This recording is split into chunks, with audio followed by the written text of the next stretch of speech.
Hi மக்களே, எல்லோருக்கும் வணக்கம். அனைவருக்கும் இனிய கிறிஸ்துமஸ் வாழ்த்துக்கள். மக்களே, இன்னைக்கு பாண்டியன் ஸ்டோரி எபிசோட் பத்தி தாங்க நம்ம பார்க்க போறோம். நம்ம பழனிவேல் கதிர் சரவணை எல்லாம் ஒன்னா மீட் பண்றாங்க. டிராவல்ஸ்க்கு வந்துடுறாங்க.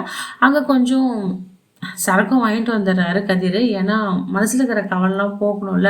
அதனால அவர் ரொம்ப விரும்பி கேட்டிருப்பாரு, நம்ம சரவணா எனக்காக கொஞ்சம் சரக்கு வாங்கிட்டு வாடா, எனக்கு மனசு ரொம்ப பாரமா இருக்குன்னு தம்பிக்கிட்ட. அதனால அவர் வாங்கிட்டு வந்தப்போ சரவணனும் கதிரும் சரக்கு சாப்பிட்றாங்க. பழனிவேல் வந்து என்னடா மச்சான் இதெல்லாம் இல்லைம்மாம்மா, எனக்கு ரொம்ப மனசு வலிக்குது, ஆனால் நான் குடிச்சாதான் எனக்கும் கொஞ்சம் ரிலீஃப் ஆகும், ஃப்ரீ ஆகும்னு சொல்றாரு. அதனால கொஞ்சம் தண்ணி சாப்பிட்டுக்கிறாரு. அப்போ மனசுல இருக்கிறதெல்லாம் எல்லாத்தையும் சொல்லிடுறாரு. இந்த தங்கமயில என்னை நம்பி ஏமாத்தி கல்யாணம் பண்ணிக்கினாமாம்மா, பொய் சொல்லி என்னை எவ்வளோ டார்ச்சர் பண்ண தெரியுமா, மாமா மாமான்னு உருகி நான் நம்பினேன். நான் சின்சியராக லவ் பண்ண கூட நான் மறந்துட்டேன். இவளை கல்யாணம் பண்ண நாள்லேருந்து அவளே நான் மறந்துட்டேன்.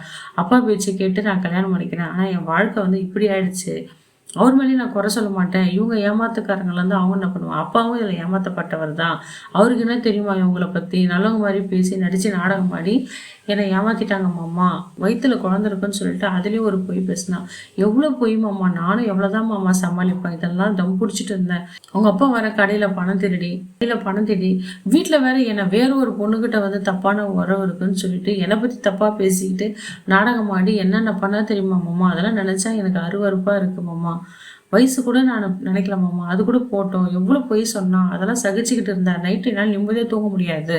கதிர்க்கும் ராஜிக்கு மட்டும் உங்கள் அப்பா பணம் கொடுத்து ட்ராவல்ஸ் வச்சு கொடுத்தாருல, நீங்கள் மட்டும் ஏன் சும்மா இருக்கீங்க, நீங்களும் உங்கள் பங்குக்கு கேட்க வேண்டியது என்ன, சொத்துல பங்கு கேட்க வேண்டியன்னு சொல்லிட்டு தினம் எனக்கு மென்டல் டார்ச்சர் கொடுப்பாமாம்மா. இதெல்லாம் நான் தெரியுமா, இதெல்லாம் வெளியே சொன்னால் அப்பா அம்மாவும் மனசு ஒழிஞ்சு போயிடுவாங்க. என் தம்பிங்க என்ன நினைப்பானுங்க, இதெல்லாம் நான் மறைச்சிட்டு அவங்ககிட்ட குடும்பம் நடத்தினா கடைசியில் எல்லா படியும் என் மேலே போட்டு எப்படி நாடகம் ஆடுறாங்க தெரியுமா. தெருவே சிரிக்க வச்சுட்டாங்க அவங்க குடும்பமாக சேர்ந்து. அப்போ கூட ஒரு வாய் திறந்த ஒரு வார்த்தை சொல்ல, நம்ம மேலே தப்பு, அது மாதிரி பேசாதீங்க ஏன்னா சொன்னாலா, எல்லாம் சுயநலம், ஏமாத்துக்காரியா இருக்கா, அவள் கூட வாழ விருப்பம் இல்லை மாமா. அதனால தான் நான் என்ன பண்ணிட்டேன், வக்கீலை பார்த்து டைவர்ஸ் நோட்டீஸ் அனுப்பிச்சிட்டேன் அப்படின்றாரு. என்னடா மாப்பிள்ள சொல்கிறேன், இது வீட்டுக்கு தெரியுமா, ஐயோ வீட்டுக்கெலாம் தெரியாது மாமா, என்னோட வாழ்க்கை மாமா, அதை நான் தான் முடிவு பண்ணணும், அதனால தான் நான் டைவர்ஸ் நோட்டீஸ் கொடுத்துட்டேன், வாழ்க்கையில் எனக்கு வேணவே வேணாம் மாமான்னு சொல்லிட்டு ஒரு தீர்மான முடிவில் இருக்கேன்னு சொல்லிட்டு பழனிக்கிட்டையும் கதிர்கிட்டையும் சொல்கிறாரு. அந்த நேரத்தில் ராஜி கால் பண்ணுறாங்க, எங்கே இருக்கேன்னு. இங்கே தான் இருக்கேன், நாங்கள் 3 பேர் இருக்கோம், நீ அப்பா கிட்ட சொல்லி யாரா சமாளிச்சுக்கோ, எதுவும் சொல்லாதன்னு சொல்கிறாங்க. அண்ணன் கொஞ்சம் ஃப்ரீயாக இருக்கணும் அப்படின்ட்டு ராஜு சரி நீ வந்து நான் எதுவுமே சொல்லலை, நீ பார்த்து பத்திரம், மாமாவும் பார்த்து பத்திரமா வீட்டுக்கு கூட்டிகிட்டு வா அப்படின்றாங்க. இங்கே பழனிவேலும் சமாதானப்படுத்துறாரு, ஆறுதலாகவும் இருக்கிறாரு. கவலைப்படாதடா மச்சான், கடவுள் வந்து உனக்கு ஒரு விதத்தில் சோதித்தாலும் மறு விதத்தில் வந்து உனக்கு நல்லது செய்வார், தைரியமாக இருடா, மனசை மட்டும் தளர விட்டுறாத, உன் வாழ்க்கை நல்லா தான் அமையண்டா, அப்படி உன் நல்ல மனசுடா அப்படின்னு சொல்லிட்டு நம்ம கதிருக்கு வந்து சப்போர்ட்டாக தான் பேசிகிட்டு இருக்காரு. ஆறுதலாக நல்ல வார்த்தை தான் சொல்லிட்டு இருக்காரு. பாண்டியனும் வீட்டில் வந்து எல்லாரையும் நல்லா விசாரிச்சுட்டு என்ன சாப்பிட்டீங்களா கேட்குறேன். அரிசி மட்டும் சோகமாக உட்காந்துட்டு இருக்காங்க. அரிசி எதுவும் கவலைப்படாதரா, எல்லாமே நல்லது நடக்கும், படிப்பில் கவனம் செலுத்துறா நாங்கள் அப்பா சொல்கிறாரு. அந்த நேரத்தில் கதிரும் சரவணும் வந்துடுறாங்க. அந்த ஸ்மெல்லை பார்த்துட்டு அவர் எதுவும் கண்டுக்கல.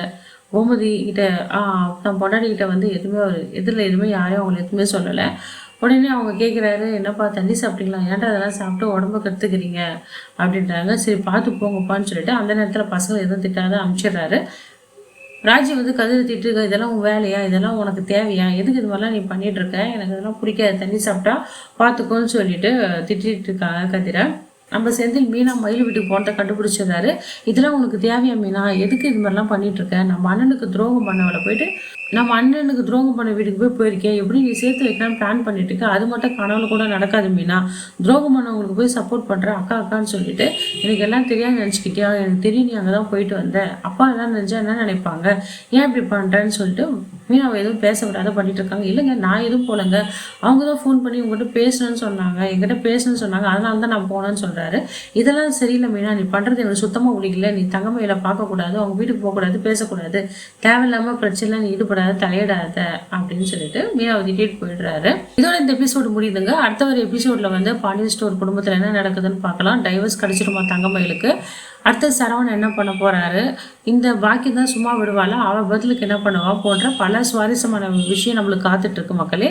நான் உங்களுக்கு அடுத்த வீடியோவில் சொல்கிறேன். இந்த வீடியோ உங்களுக்கு பிடிச்சிருந்த மக்களே லைக் அண்ட் ஷேர் கமெண்ட் பண்ணுங்கள். நன்றி, வணக்கம்.